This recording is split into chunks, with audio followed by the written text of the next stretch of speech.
지난 주일에 우리 유다의 희생에 대한 말씀을 함께 은혜 나눴습니다. 그 전주에는 이제 그날이 오다라고 하는 말을 통해서 이제 요셉에게 그 10형제가 와서 인사하고 곡식을 사가는 그런 일들을 우리가 보게 되었습니다. 그리고 오늘에 있는 말씀은 42장의 말씀과 연결되어서 이제 애굽으로 다시 양식을 사러 내려오는 그 말씀을 우리들에게 해주고 있지요.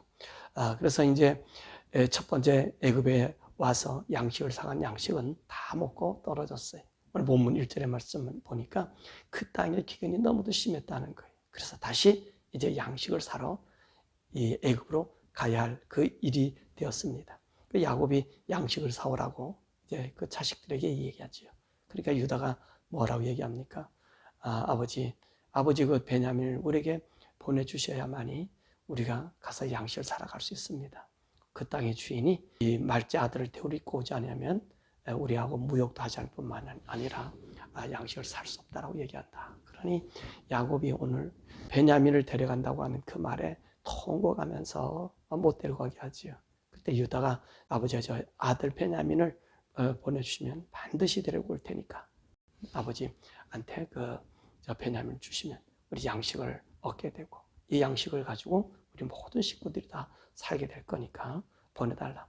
반드시 내가 이 베냐민을 데려올 것이다 라고 이야기합니다. 그랬더니 야곱이 그 아들의 말을 듣고 이제 베냐민을 보내고 그 지역에 있는 가장 귀한 꿀도 그 다음에 유향도 그리고 향품 이런 것들을 보내서 이제 요셉의 마음을 사게 하려고 이제 보내고 그들이 요셉 앞으로 오게 되는 그런 모습을 우리가 보게 되는 것입니다. 자, 오늘 이 집에 야곱의 가문에 이 기근의 위험 또 오늘 이 쌀을 살아가는데 정말 자유롭게 살아가지 못하고 이 양식 사는데 이 조건이 걸려있는 이런 가정적 위기가 왜 왔을까요? 라고 하는 말씀이지요. 첫째들은 이게 뭐 때문에 그랬다 그랬습니까? 그 형제들의 죄 때문에 이런 위기가 왔다라고 얘기했습니다. 그러면 형제들의 죄가 무슨 죄입니까? 22년 전에 그 요셉을 미워해서 그 미워한 요셉을 애굽에 팔고 그리고 애굽에 팔아놓고서는 그 자기 아버지한테 요셉의 옷을 갖다 주면서 짐승에게 찢겨준 것 아니냐 이렇게 거짓말을 한 것이지요. 그래서 이 가정에 어려움이 온 것이 지금 이 환란이 온 것이 바로 미움과 죄 때문에 이 가정에 이 큰 위기를 가져오게 된 것입니다. 두 번째로 아버지의 편애 때문에 오늘 이 가정에 고통과 어려움이 오게 되었다는 것입니다. 그래 아버지의 이 편애가 그 욕심 아닙니까? 어떤 욕심이? 자기 그 라헬의 자식만 자식으로 생각하는 그 편애가 오늘 이 가정에 큰 어려움이 왔습니다. 그래서 지금 이 베냐민을 일반 아들처럼 생각했다면 보내서 가서 양식을 몇 번에도 사올 수 있었을 거예요. 그런데 오늘 이 베냐민의 특별한 애정, 라헬이 낳은 그 자식을 특별한 사랑을 주지 않았습니까? 그래서 요셉도 특별한 사랑을 받아서 형제들에게 그 미움의 대상이 됐고 형제들의 분란의 소지가 됐고 그 형제를 팔아먹는 그런 일이 생기지 않았습니까? 그리고 이 베냐민도 마찬가지. 물론 그 합당한 이유가 있습니다. 베냐민도 따지고 보면 이 야곱이 난 아들 중에서 제일 막내 아들 아닙니까? 막내 아들이 이 요셉과 헤어졌을 때 그 나이가 4살에서 5살 정도예요. 그리고 그렇게 되면 오늘 이 야곱의 나이가 얼마가 됐겠습니까? 이 베냐민을 낳을 때 적어도 그분의 나이가 100세가 넘은 나이였다는 거지요. 100세가 넘은 나이. 그러니까 100세가 넘은 나이에 오늘 이 베냐민을 얻으니 얼마나 그 애가 귀엽겠어요. 다른 자식들로 얘기하면 손주 중에 손주 아니. 그게 내 자식이에요. 그리고 또 이 어미도 없잖아요. 그러니까 이 편애하는 건 사실인데 오히려 이 편애가 이 가정에 위기가 됐다는 거지. 자기가 좋아하고 자기가 사랑하는 애증이 이 가정에 위기를 만들고 이 가정에 분열을 만들었다는 것입니다. 자, 이런 위기에서 벗어날 수 있었던 일이 무엇이라고 얘기했습니까? 유다가 자기 목숨을 건 희생이었다라고 이야기하고 있습니다. 그럼 유다는 어떤 아들이었을까? 우리는 유다에 대해서 우리 살펴보면 우리가 38장과 49장에서 유다의 모습을 보게 됩니다. 유다는 하나님적인 사람인 것을 우리가 보게 되지요. 이 38장에서는 이제 자기 아들 둘이 죽게 되니까 이제 그의 며느리인 다말을 이제 내보냈지요. 그러다가 셀라가 크게 되면 결혼시켜 주겠다고 얘기해도 셀라가 커도 결혼 안 시켜주고, 그 당시에 유다도 자기 아내가 죽고, 아마 셀라는 우리가 38장에서 배웠을 때는 다른 사람에게 장가를 들여보냈던 그 같은 일이에요. 그렇게 되면 어떤 일이 생긴다 그랬습니까? 유다의 가문은 없어지게 되는 거예요. 그때 이 다말이 이 유다의 가문을 구한 겁니다. 그 최악의 처방이. 왜 이 상황에서 다말이 시아버지를 선택했던 이유가 뭔가? 우리가 대충 우리 38장에서 얘기했지만 여러분 다름이 아니잖아요. 만약에 다말이 셀라에게 가면 어떤 일이 생겨질까요? 셀라를 다말에게 주면, 만약에 이 셀라가 결혼했다면 이거는요 큰 부정이 생겨지는 거예요. 이게 하나님의 의의 도리에 맞질 않아요. 근데 지금 어떻습니까? 셀라가 다른 여인과 결혼했다면 유다의 이 가문 족보는 없어져 버리는 거예요. 근데 이 족보는 누가 세워주신 거예요? 하나님 세워줬단 말이에요. 근데 이 당시에 이제 이 아버지의 그 혈기를 받을 수 있는 것은, 이 순차적인 것은 이 당시에는 이제 셀라가 없어지고 나면 이 유다밖에 없는 거예요. 유다만이 이제 자기 자식을 낳아야 되는 거예요. 거기에 다말이 이 창녀의 모습으로 변장해서 그 시아버지와의 관계로 그 아들을 낳게 되는 겁니다. 그래서 베레스가 이제 유다의 장손이 되잖아요. 왜 그렇습니까? 인간적으로 보면 셀라가 낳은 아들이 장손이 돼야 돼요. 근데 왜 안 된다 그랬습니까? 이 장자계대법에 의해서 그런 거예요. 만약에 다말이 셀라를 통해서 아이를 낳았다면 괜찮아요. 근데 지금 말씀 보면, 그 상황을 보면 셀라도 다른 여인과 결혼한 상태이기 때문에 유다의 가문이 멸절됐단 말입니다. 그래서 이 다말의 신앙이 위대한 것이 거기서 있었던 거예요. 다말이 계속해서 성경에 오르내리는 것이 바로 유다의 가문을, 이 지파를 살렸기 때문에 다말의 믿음이 나오는 거지. 근데 보세요. 이렇게 자기도 홀로 됐고 다말도 이제 자기의 어떻게 보면 아내가 될 수 있었잖아요. 근데 보세요. 이 유다는요, 다말과 다시 함께 살잖아요. 왜 그렇습니까? 이 질서라서 그래요. 질서. 다말이 비록 자기의 장자이겠도, 지금 이 유다는 누구의 명의로 지금 이 다말과 결혼하게 된 거죠? 자기 아들의 명의와 결혼한 거예요. 그래서 다말을 자기 아내로 취할 수가 없는 거죠. 근데 물론 해도 문제가 안 생겨요. 그렇지만 이 유다는요, 이 법적인 질서를 지키는 거예요.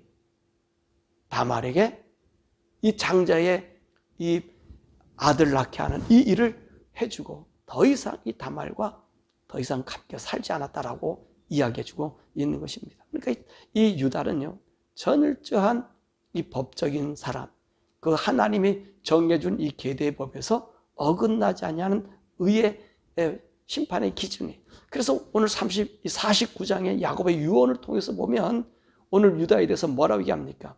형제의 찬송이 되고 원수의 목을 잡으며 내 아들들이 절하고 사자와 같으며 통치자 될 것이고, 그리고 모든 백성들이 오늘 유다에게 복종한다는 거예요.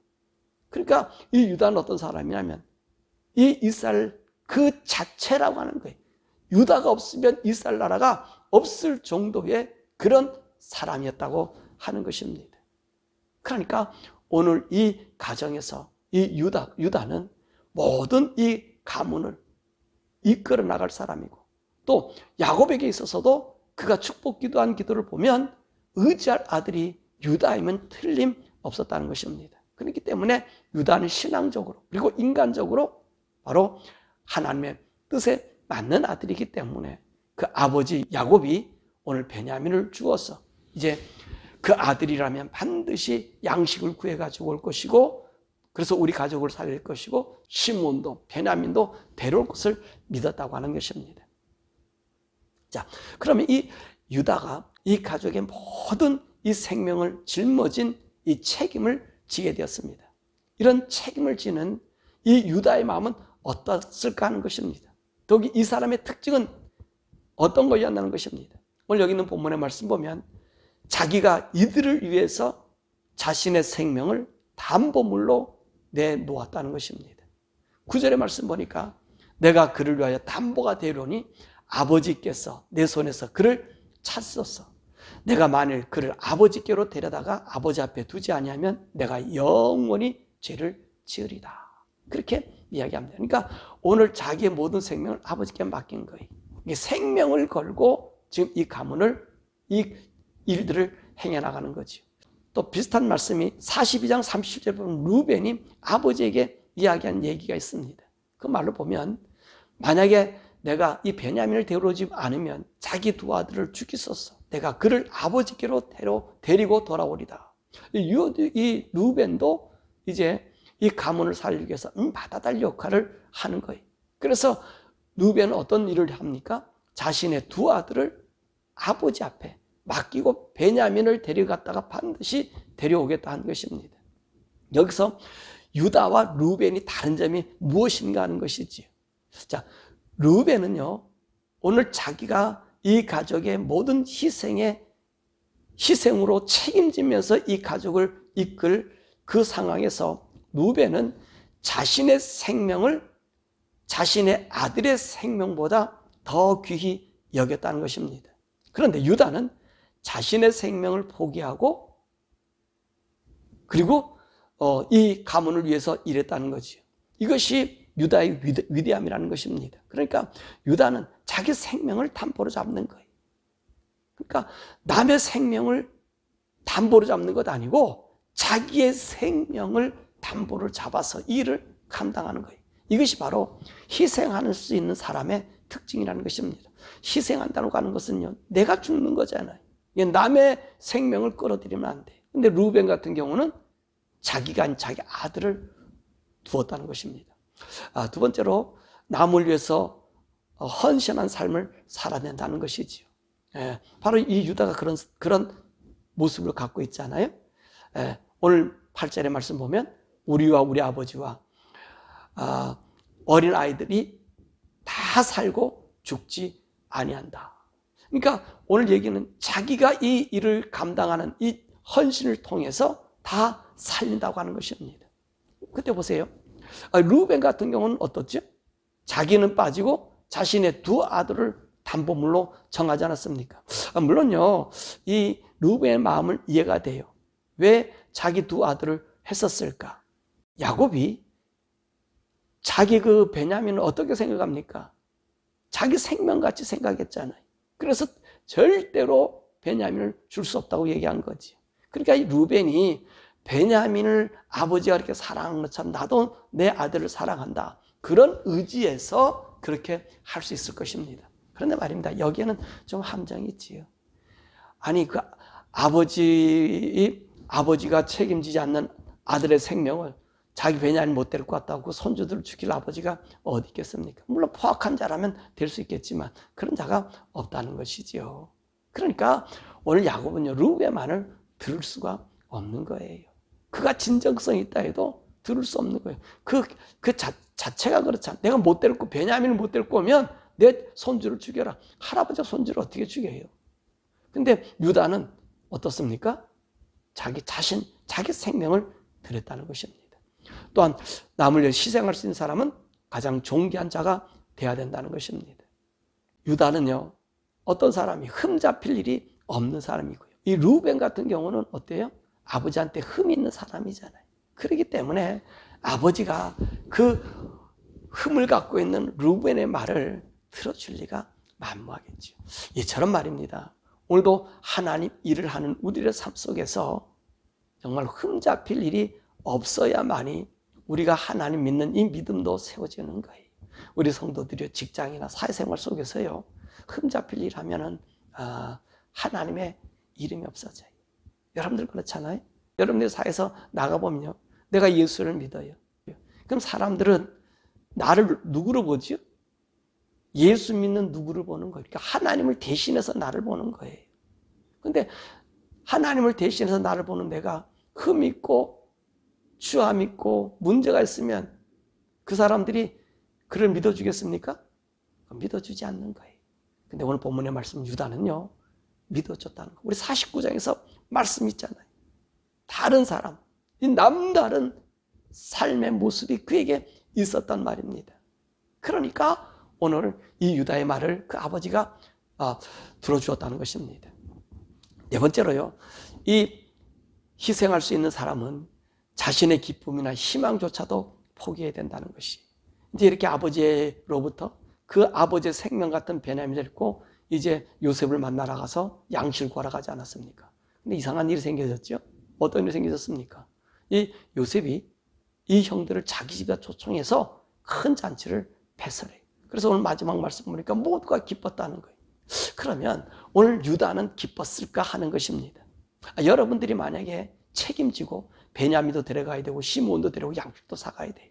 그런데 오늘 이 총리란 사람이 자기 집에다가 대다 놓고 여러분들 대접해줘요. 그럼 생각해 보세요. 이 사람이 어떻게 우리를 대접해 주겠냐는 거예요. 그러니까 이 형제들이 무슨 말 합니까? 야, 우리 걸 다 빼앗으려고 한다. 그리고 나서 이들이 설설설 기고 있잖아요. 근데 막상 들어가 보니까 큰 잔치를 베풀어서 모두가 기뻐했단 말이에요. 그런데요, 유다는 그렇지 못했을 거라는 것입니다. 모두가 기뻐했다 해도 이 유다는 기쁨이 없었을 거예요. 왜냐하면 보세요.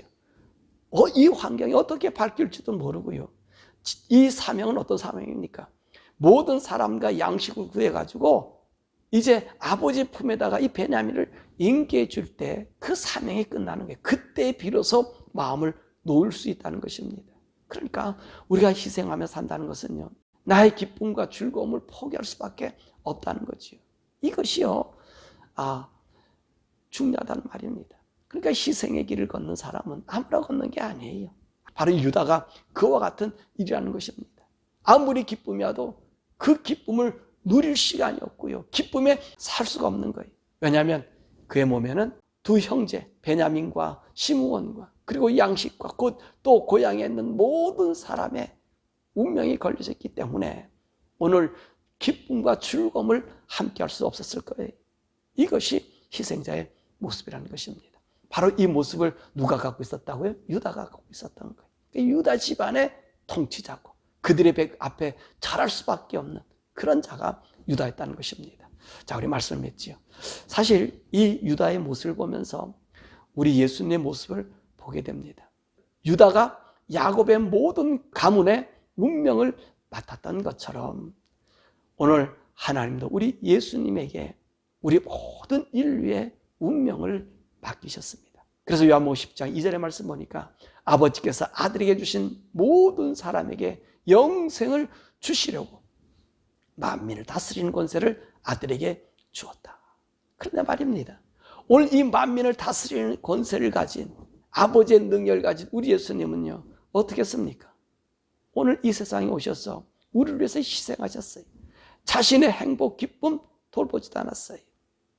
여러분, 그가 권세를 가지고 이 땅에 와서 얼마나 인간들에게 행패를 부릴 수 있는가 아니에요. 그 악한 자들, 꼬장꼬장하는 서기관들, 바리새인들 다 징벌할 수 있지 않아요. 로마 병들 다 징벌할 수 있지 않아요. 그런데 우리 주님은요, 그러지 않았어요. 오히려 우리 주님은요, 고통과 질병과 죄를 짊어지시고요, 그들의 비난 속에서도 묵묵히 십자가를 지고 돌아가셨어요.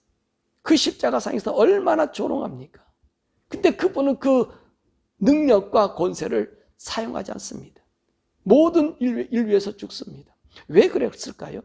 예수님의 죽음을 통해서 온 인류가 구원받게 하고 온 인류가 하나님 앞에 갈 수 있는 길을 열어놓게 하기 위해서예요. 그리고 그 모든 인생들로 하여금 하나님의 자녀가 되게 영원히 살 수 있는 길을 열어주시기 위해서 우리 예수님은요, 자기의 즐거움을 포기한 거예요. 자기의 행복을 인간의 죄와 바꿔 놓았다는 것입니다. 그래서 빌립보서 2장 5절에 11절에 이런 말씀하잖아요. 너희 안에 이 마음을 품으라. 곧 그리스도 예수의 마음이니 그는 근본 하나님의 본체시나 하나님과 동등됨을 취할 것으로 여기지 아니하시고 오히려 자기를 비워 종의 형체를 가지사 사람들과 같이 되셨고 사람의 모양으로 나타나사 자기를 낮추시고 죽기까지 복종하셨으니 곧 십자가에 죽으심이라. 여러분, 오늘 예수님요 그렇게 우리를 위해서 십자가에 달려 돌아가셨어요. 왜요? 우리의 죄를 용서해 주시기 위해서. 예수님의 희생을 통해서 우리 성도가 하나님의 자녀가 되고요, 영원한 하나님의 나라를 상속받게 그렇습니다. 여러분, 우리 구약과 신약의 차이점이 있습니다. 우리가 이것을 간과해서는 안 됩니다. 구약은요 육신적인 거예요. 그래서 이 땅을 어떻게 잘 사느냐 얘기입니다. 그래서 이 땅에서 이 말씀에서도 보면 자손 수천대에 이르러서 복을 받는다. 그래서 이 땅이 영원히 살 것처럼 얘기했어요. 근데 우리 예수님께서 오셔서는요 상황이 달라져요. 이 신약은요 우리 천국을 얘기해 주셨어요. 육의 것이 아니라 하나님의 나라 천국 것이 천국이에요. 우리가 천국에 가서 살 그곳을 우리 주님께서 우리에게 상속시켜 주시기 위해서 그 고난과 핍박과 환난과 심지어 십자가의 죽음을 감내하신 거예요. 우리 인생이 갈 곳은, 우리 인생이 살 곳은 이 땅이 아니란 말이에요. 우리가 살 곳은 하나님의 나라예요. 여러분 아시잖아요. 이 땅요 죄인이 없는 의만 있어도 죄가 왕성해져요. 왜 그렇습니까? 우리 인생 본심에는 이 죄가 있기 때문에 그래요. 사단이 우리에게 주장하고 있기 때문에 그래요. 그렇잖아요. 이 노아의 가족들이 의로운 가족 아닙니까? 그 초창기에 에덴 동산 같은 그 인류가 노아 홍수로 다 망하고 이 8식구밖에 안 남았지 않았습니까? 근데 보세요. 얼마나 죄악이 왕성합니까? 그 인간 있는 것이 그렇다는 거예요. 그러니까 우리 주님은요 자기가 죽음을 통해서 이 땅을 영광스럽고 행복하고 좋은, 살기 좋은 그 에덴 동산 같은 동산을 만드는 것이 아니라 하나님의 나라, 영원히 살 수 있는 영원한 천국을 우리에게 주시기 위해서 그분이 희생하신 거예요. 우리 죄를 속한 거예요. 죄를 없이 한 거예요. 만약에 죄를 가지고 천국 가면 그 천국도 똑같은 죄의 소굴이 돼요. 그러니까 아예 우리에게 죄가 없는 그곳으로, 악이 없는 그곳으로 우리 자자손손 영원 무궁히 여러분 죄 없이 사는, 의롭게 사는 곳으로 우리 주님이 우리를 데려가시고 십자가에 죽으신 거거든요. 그분이 희생을 통해서 우리는 하나님 아들 되고요, 천국 가서 우리가 항상 얘기하지만 우리의 영체에 이 천국을 다스리는 아들의 명분으로 바꿔줬다는 거예요. 그 예수님. 유다가 그 가문을 살지 않았습니까? 자기 희생으로. 그처럼 우리 예수님 죽음으로 우리 인류에게 이 복을 우리에게 주셨다는 것입니다. 그러므로 예수를 믿는 우리들은요, 우리의 삶이 이 세상에 어떤 삶이 돼야 되죠? 예수님의 모습의 삶처럼 살아가는 거예요. 우리 성도는 이 세상에 희생의 직책을 가진 사람이에요. 우리는요 이 차원을 넘지 못하면 내가 더 잘 살았니, 건강하게 산 여기에 초점을 맞춰요. 그러니까 내게 복이 안 오고 내게 어려움 당하면 하나님 나를 사랑하나 안 하나 이렇게 바뀌어지는 거예요. 네? 여러분 오늘 우리들은요 이 세상에서 천국을 보여주면 사는 사람이라는 거예요. 내가 이 세상에 만약에 찌들게 가난하게 살아도 내 속에 하나님 천국을 보이면 그 천국으로 내가 도둑질할 수 있고요, 남의 거 훔칠 수도 있고요, 또 남을 위해할 수도 있어요, 거짓할 수도 있어요. 근데 내가 지금 조금만 거짓하면 복을, 쉽게 말해 이 사람들 얘기한 이 수지 맞는 일이 있어도 우리는요 그것을 버려버리는 거예요.